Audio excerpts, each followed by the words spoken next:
आज हम यहाँ सभी एकत्रित हुए हैं। जो एकत्रित आज हम यहाँ हुए हैं, एक बहुत ही महत्वपूर्ण विषय है जिस पे चर्चा होने जा रही है। और इस विषय का केवल आज के दिन ही महत्व नहीं है, बल्कि प्रत्येक दिन हमारी लाइफ में इसके इम्पैक्ट हमें देखने को मिलते हैं। कहीं ना कहीं ये विषय हमें प्रभावित करता है दिन प्रतिदिन। इसलिए इस विषय को बड़े गंभीरता से सुने। इससे क्या हमें प्रॉब्लम्स होती हैं, क्या समस्याएं होती हैं, क्या दिक्कतें आती हैं और क्या इसके निदान या उपाय हैं। तो आज का जो दिवस है, जो दिन है, कोई बताएगा क्या दिवस है आज, क्या दिन है? कोई बताएगा? किसी बच्चे को पता है? किसी शिक्षार्थी को, विद्यार्थी को पता है क्या है जी? अंतर्राष्ट्रीय, समझ नहीं आ रहा मेरे को। नृत्य दिवस नहीं है आज। दिवस है वैसे तो आज का है विश्व शोर जागरूकता दिवस, यानी कि नॉइज। नॉइज से आप क्या समझते, कोई बताएगा? शोर, शोर क्या होता है? शोर क्या होता है पता है किसी को?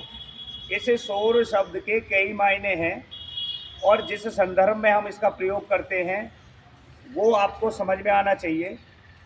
शोर एक ऐसी प्रक्रिया, एक ऐसा प्रोसेस है जो आपको कहीं ना कहीं डिस्टर्ब करती है, कहीं ना कहीं आपको विचलित करती है, कहीं ना कहीं आपके प्रक्रिया में बाधा डालने का काम करती है। वो सारी चीज़ें शोर के अंतर्गत आती हैं। जैसे आप मोबाइल पर यदि बात कर रहे हैं और दूसरे व्यक्ति की बात को आप सुन नहीं पा रहे हैं, अपनी बात को पहुंचा नहीं पा रहे हैं, कम्युनिकेशन में भी, संचार में भी, तो वो प्रक्रिया के अंदर आने वाली जो ये बाधा है, समस्या है, ये भी क्या कहलाएगी? क्या कहलाएगी? शोर कहलाएगी। लेकिन इससे हमारे जीवन पर इतना प्रभाव नहीं पड़ता। अगर कम्युनिकेशन में कहीं दिक्कत आ रही है, टेक्निकल इशू आ रहा है, तो इतना प्रभाव नहीं पड़ता। लेकिन शोर से यहाँ मतलब है ध्वनि प्रदूषण से।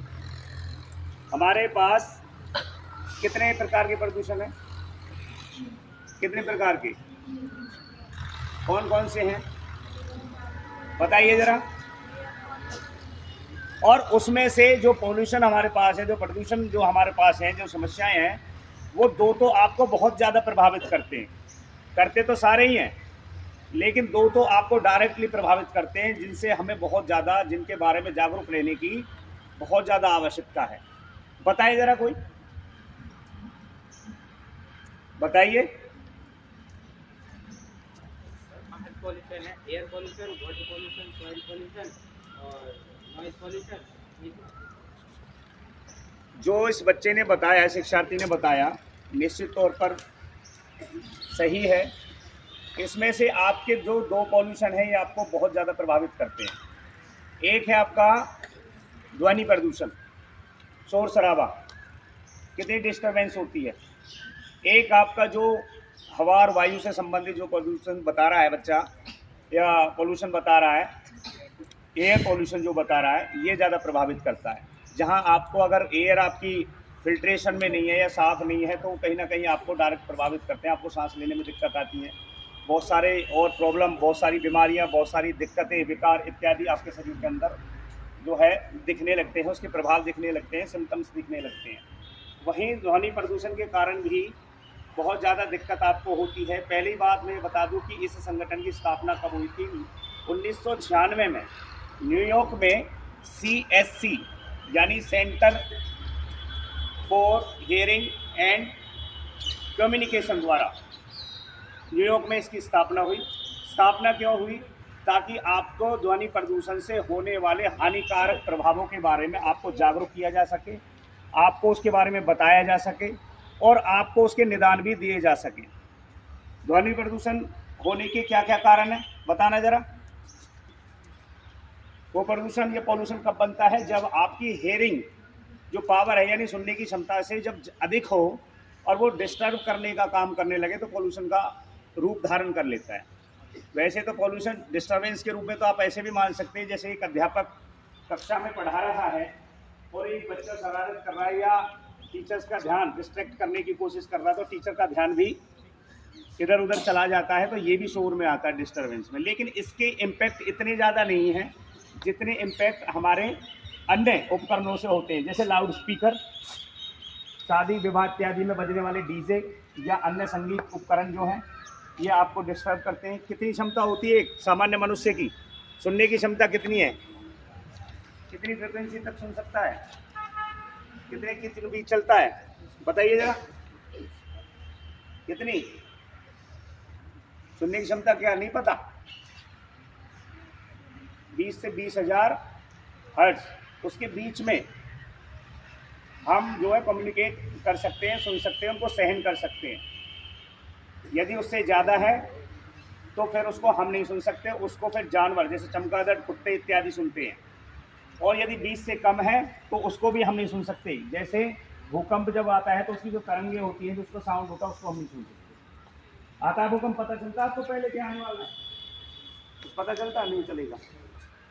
तो कहने का मतलब मेरा ये है, इस दिवस को या अन्य जो भी दिवस या दिन जो भी ये हम सेलिब्रेट करते हैं या उत्सव के रूप में या पर्व के रूप में या जागरूकता के रूप में, उनका एक विशेष महत्व होता है। तो ये दिवस जो है एक जागरूकता के रूप में है कि आप जो है बड़े ध्यान पूर्वक कार्य करें, और जो आप जो मोबाइल के साथ जो उपकरण है आपका, इसमें लीड लगाकर जो गाने सुनते हैं, संगीत सुनते हैं, ये आपके लिए जो हाई वॉल्यूम पर सुनते हैं, ये आपके लिए खतरनाक है, बेहद खतरनाक है।